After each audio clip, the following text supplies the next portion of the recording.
Welcome back to our channel చిన్నారి నేస్తం. ఈరోజు మనం చిన్నారి నేస్తంలో చికెన్ కర్రీ ఎలా చేయాలో చూద్దాం రండి. ఇది సెమీ లిక్విడ్గా చేశాను నేను చపాతీలోకి. ముందుగా స్టవ్ ఆన్ చేసుకొని కడాయి పెట్టుకొని అందులో ఆయిల్ వేసుకోవాలి.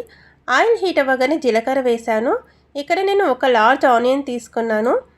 2 రెమ్మల కరివేపాకు వేశాను. గుప్పెడు పుదీనా వేసుకోవాలి, ఫ్లేవర్ చాలా బాగుంటుంది కర్రీకి. ఇక 2 పచ్చిమిర్చి కట్ చేసుకొని వేసుకోవాలి. అల్లం వెల్లుల్లి పేస్ట్ 1 స్పూన్ వేశాను నేను. వీటన్నిటిని బాగా కలుపుకొని ఎర్రగా వేయించుకోవాలండి అల్లం వెల్లుల్లి పేస్ట్. ఇప్పుడు శుభ్రంగా కడిగిన చికెన్ని ఇందులో వేసుకోవాలి. ఈ చికెన్ అనేది ఆయిల్లో మగ్గితే టేస్ట్ అనేది చాలా బాగుంటుంది. ఇక నేను పసుపు, ఉప్పు మాత్రమే వేశాను.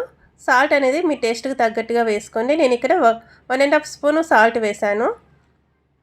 ఇప్పుడు మూత పెట్టి అదే ఆయిల్లో మగ్గించుకోవాలి. దీనివల్ల టేస్ట్ అనేది ఇంకా పెరుగుతుంది. చూడండి, చికెన్లో వాటర్ కూడా బయటకు వచ్చేసింది. ఇక నేను 3 టమాటాలు తీసుకున్నాను. టమాటాలు మిక్స్ పట్టి కూడా వేసుకోవచ్చు, బట్ అది టేస్ట్ డిఫరెంట్ ఉంది. అందుకనే నేను ఇక్కడ కట్ చేసి ముక్కలుగా కోసి వేశాను. ఇలా మధ్యలో ఉడికించుకోవడం వల్ల తొందరగా ఉడుకుతుంది. ఇలా గరిటెతో స్మాష్ చేసుకోవాలి. ఇప్పుడు నేను ఇక్కడ 2.5 స్పూన్స్ కారం తీసుకున్నాను. 1 స్పూన్ ధనియా, చెక్క, లవంగ ఈ మూడింటిని మిక్స్ పట్టి ఈ పొడిని 1 స్పూన్ వేసుకున్నాను. ఇక నేను సెమీ లిక్విడ్కి తగ్గట్టుగా వాటర్ వేసుకున్నాను. 1 టీ గ్లాస్ వాటర్ వేసుకున్నాను అంతే. చికెన్ మసాలా 1 స్పూన్ వేశాను. వీటన్నిటిని బాగా కలుపుకోవాలండి.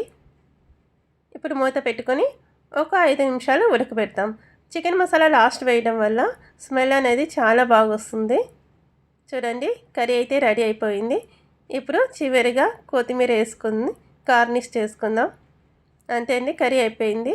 నా వీడియో మీకు నచ్చినట్లయితే ప్లీజ్ సబ్స్క్రైబ్.